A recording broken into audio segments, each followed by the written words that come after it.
Ninakusalimu kwa jina lipitalo majina yote. Hili sio jina la mtu awaye yote, bali ni jina la Bwana wetu Yesu Kristo.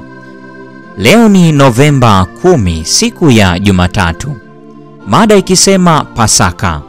Karibu katika mfululizo wa masomo ya mwongozo wa kujifunza Biblia. Hili ni somo la 7.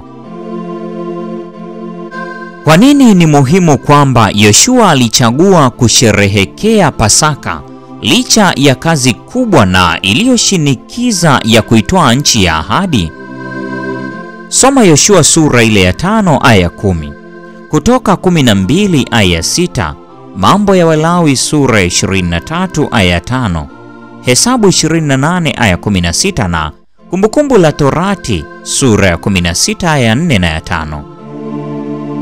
Shughuli ya pili muhimu iliyotangulia ushindi wa kuitoa nchi ni sherehe ya Pasaka.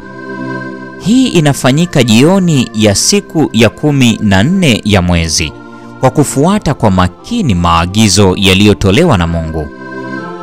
Umuhimu wa kiishara wa Pasaka unasisitizwa.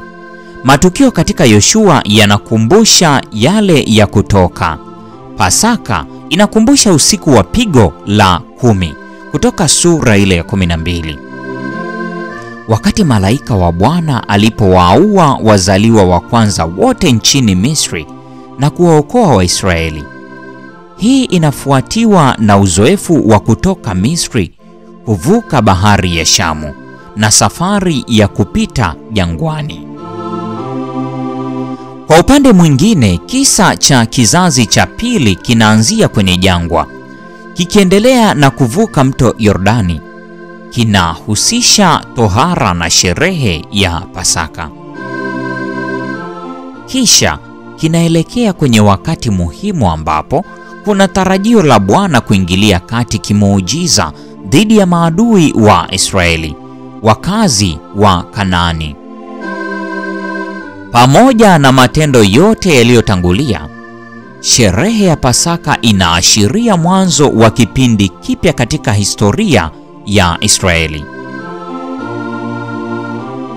Vile kupitia ishara ya mwana kondoo wa sadaka, sikukuu ya Pasaka ilirejea nyuma kwa ukombozi wa Waisraeli kutoka utumwani Misri. Lakini pia ilielekeza mbele pale katika kutimilizwa kwa mfano wake katika mwana kondoo wa Mungu.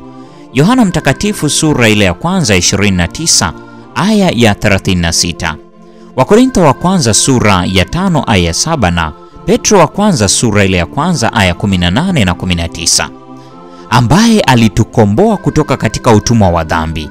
Kwenye meza ya Bwana, kabla ya kujitolea yeye mwenyewe kama sadaka ya mwisho, Yesu aligeuza Pasaka kuwa ukumbusho wa kifo chake. Mathayo 26:26 hadi 29, Wakorintho wa kwanza sura ile ya 11:23 hadi 26.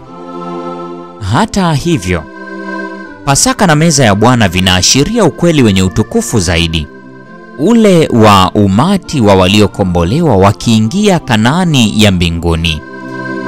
Yohana wa Ufunuo anaonesha tukio hili halisi la kuvuka likiwa tukio la wale 144,000 wakitembea juu ya bahari ya kioo, ikiwa ni utimilifu wa mfano uliooneshwa na uzoefu wa bahari ya Shamu na mto Yordani mbele ya kiti cha enzi cha Mungu. Ufunuo 4 aya ya 6, Ufunuo 7 aya ya 9 na ya 10.